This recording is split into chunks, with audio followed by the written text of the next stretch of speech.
Let's go to page 262 and start with 1a. Okay, you have square root of 16.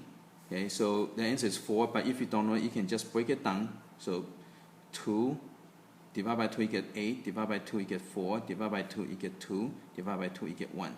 Okay, so index is 2, means you need to get 2 of this number to make an integer. So these two numbers make into an integer. These two make into an integer. Okay, so the answer will equal to 4. Okay, but you can double check, right? 4 squared will give you 16. Okay, 1b, you have negative square root of 16. Okay, so negative, you just line up, so this will give you negative, and from here we know it's equal to 4. Okay, so square root of 16 is 4 from the part A, and so this should be just equal to negative 4. Okay, 1c, you got square root of negative 16. Okay, now when you don't have an index, means it's 2. Okay, but by default, when you don't see number, means it's 2, so it's even. So you can have a square root of, when the index is even, you can have a square root negative inside the square root. So this case is not real. Okay, 1d, you have the fourth root of 16.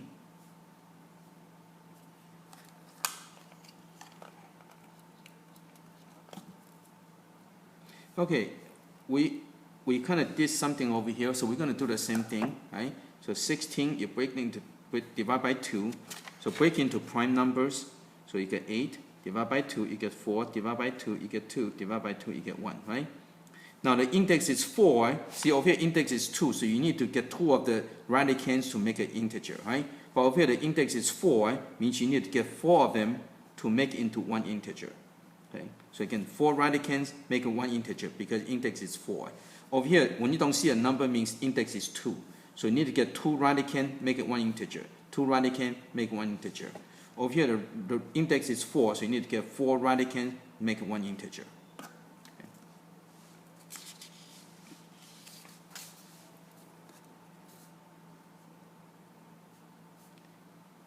Okay, 3a, you have square root of 81.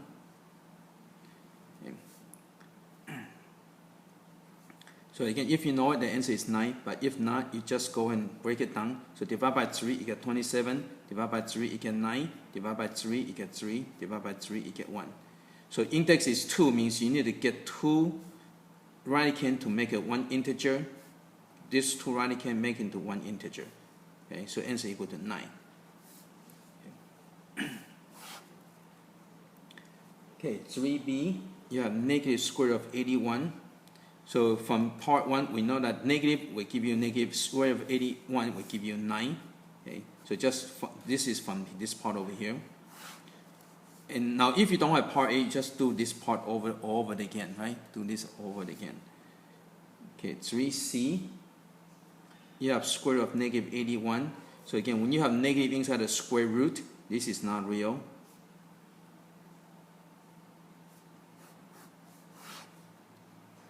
Okay, 3d, you have the fourth root of 81. So just do like this over here. So you got 81 divided by 3, you get 27, divided by 3, you get 9, divided by 3, you get 3, divided by 3, you get 1. So keep going until you get 1. So again, index is 4, means you need to get 4 radicands to make an integer. Okay, so again, index 4 means you need to get 4 of these to make an integer. Okay, when over here, that means you need to get 2 of them to make an integer.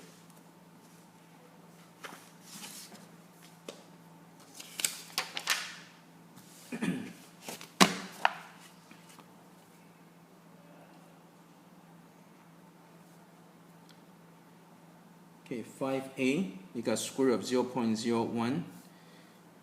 So you can do it 2 methods. You can just line it up. So square root of 0 is 0, decimal is decimal. Remember, when you're taking the square root, you have to do it by 2 digits, right? So this is like a 0, 0.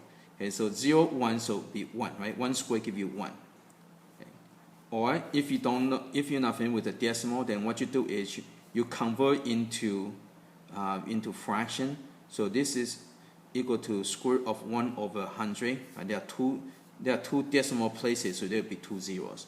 Then you take the square root of the top and the bottom individually. So square root of 1 is 1. Square root of 100 is 10. Okay? So your answer would be either 0.1 or 1/10, either way. Okay, 5b. You have square root of negative 0.01. You have negative inside the square root, so it's not real. So you're going to learn that later on. This is called an imaginary number, and you're going to learn how to deal with it. Okay, 5c. You have cube root of 0.001. Okay. So when it starts getting more complicated, what you do is you make into fractions. So this would be cube root of 1 over 1,000. Okay. And so cube root of 1 is 1. Cube root of 1,000 is 10. Okay. And so that's it. Okay. And if you don't see that, you can do this. So 1,000, you can divide by 10, you get 100. Divide by 10, you get 10. Divide by 10, you get 1. So 3 of these make into one number, right? That's what the cube root is, right?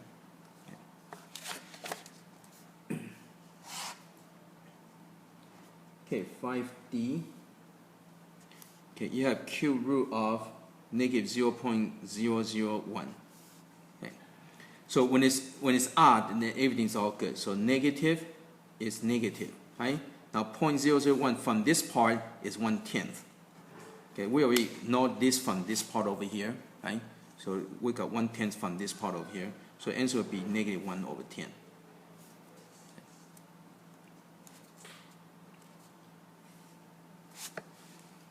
Okay, next one.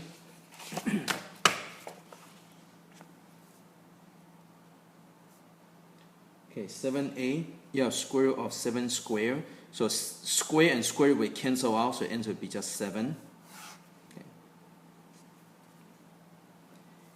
You have cube root of 7 to the 3, so you can cube root and cube will cancel out, right?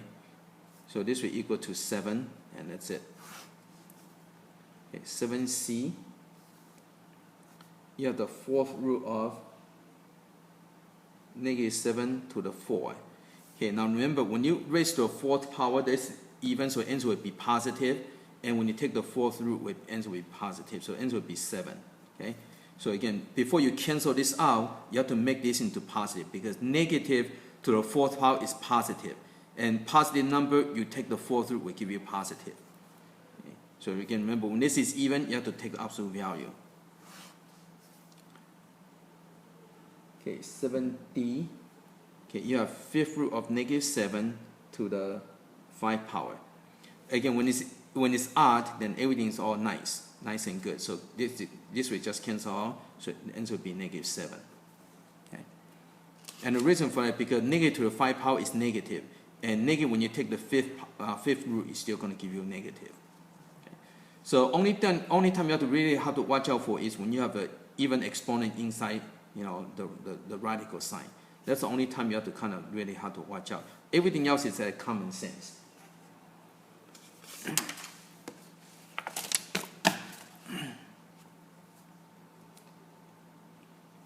Okay, 9a. So you got square root of 1 over 64. Okay, so you can take the square root individually. So square root of 1 is 1. Square root of 64 is 8. Again, if you don't see that, you go off to the side. Okay, divide by 2, you get 32. Divide by 2, you get 16. Divide by 2, you get 8. Divide by 2, you get 4. Divide by 2, you get 2. Divide by 2, you get 1. Okay. Another way to do it is ask yourself, okay, what times itself will give you 64? 8 times 8 give you 64, right? Or, in this case, you just do this, right? So that's 1 set, 2 set, 3 set, right? So this will give you a 2. This will give you a 2. And this will give you a 2, right? So 2 times 2 times 2 times 2 is 4, times 2 give you 8. Okay, 9b. You have 1 over square root of 64. Okay. Well, from here we know that this is equal to 8, right? So it will be 1 over 8. Okay. So again, square root of 64 is 8. Okay, 9c. You have cube root of negative 1 over 64. Okay.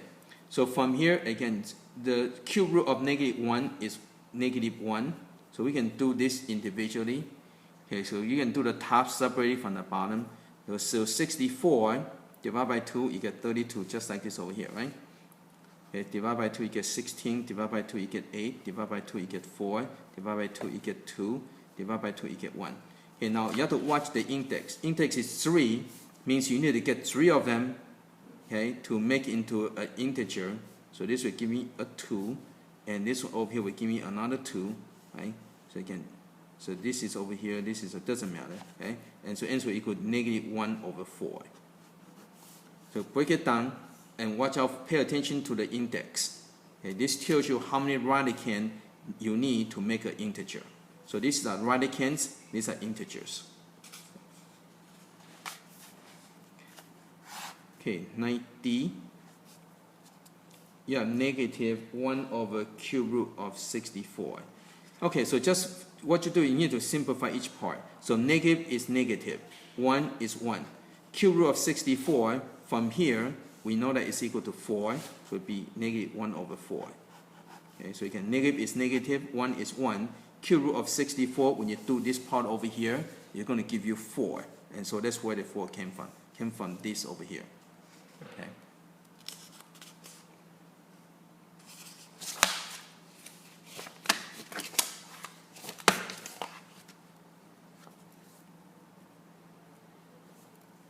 Okay, 11A, you have a square root of 10 squared. So square and square root cancel out, so the answer would be just 10. Okay, 11B, you have the 10 to the 4th square root. Remember, when you don't see a number, it means a 2. Okay, so this is equal to 10 to the 4/2. So equal to 10 squared, so equal to 100. Okay. Again, as you get better, you can skip this step over here. You can just go straight from here to here. Okay. Okay, 10C, you have this case. So again, this is a 2. So 6 divided by 2 give you 3. So it'd be 10 to the 3. And so this is equal to 1,000.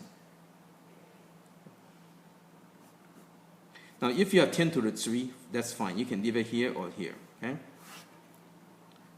10 to the D, you got cube root of 10 to the -30. Okay, so again, this is equal to 10 to the -30/3. So this is equal to 10 to the -10. So this is equal to 1/10 to the 10. Okay.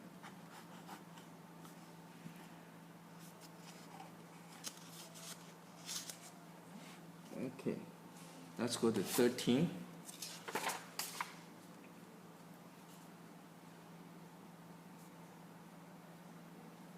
Okay, 13A, you have square root of a squared. Now, remember, before you cancel out, you have to put absolute value, right? So when the exponent on the inside of the radical sign is even, you have to put absolute value, okay? Because the answer will be always positive.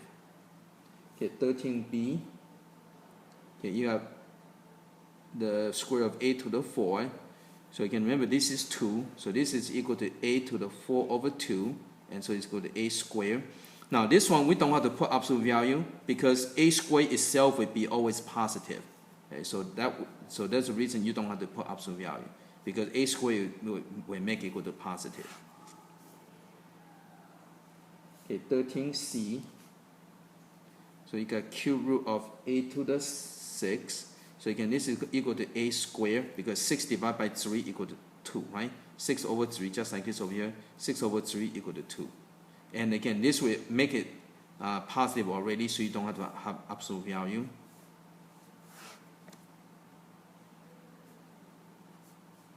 Okay, so you got 6 root of a to the 6. So 6 and 6 will cancel out, so equal to a. Now because inside is even, so it'll be absolute value.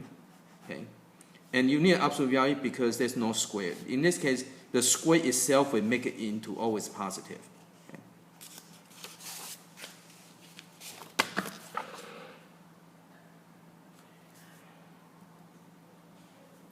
Okay. Okay, number 15.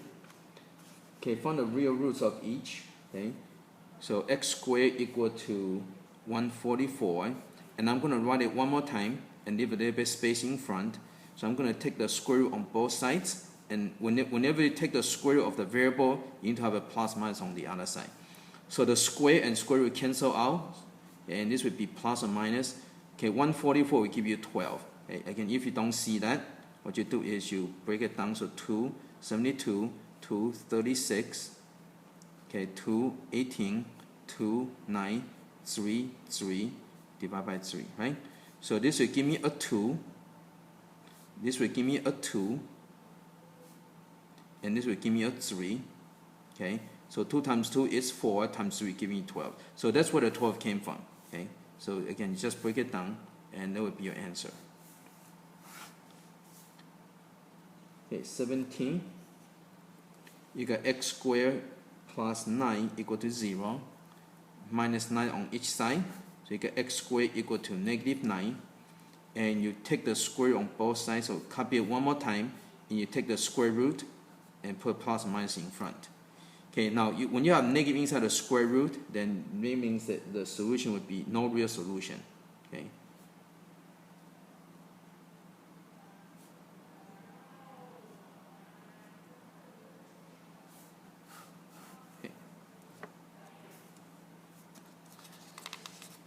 Okay, next one.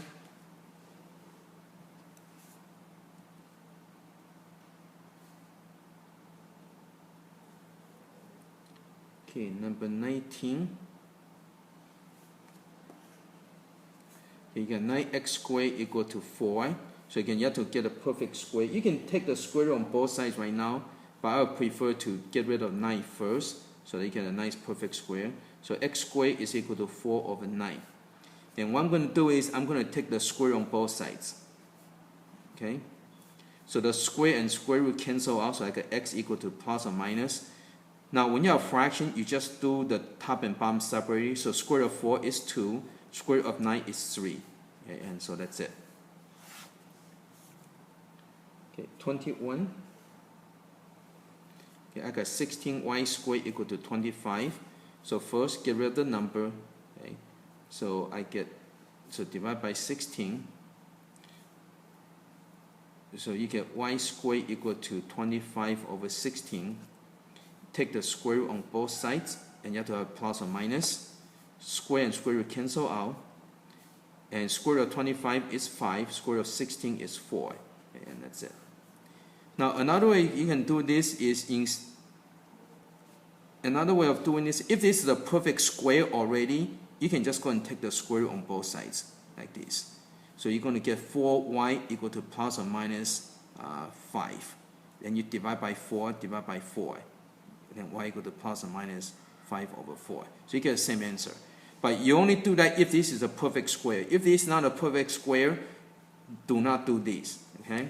So a safe thing to do is just go and get rid of the number so you get perfect square on this side, then you can divide.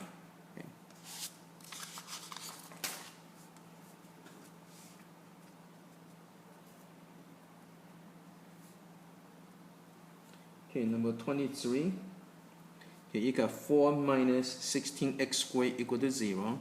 So to solve, you need to go ahead and make a perfect square. So minus 4 on each side. So you got negative 16x squared is equal to negative 4. Okay. Notice you do this method when there's no x term. Okay, when you have perfect square. Okay, next is divide by negative 16. So that this will cancel out. So you get x squared equal to 1 over 4.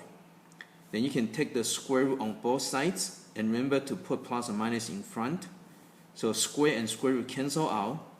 And this one, square root of 1 is 1, square root of 4 is 2. And so you get plus or minus 1/2.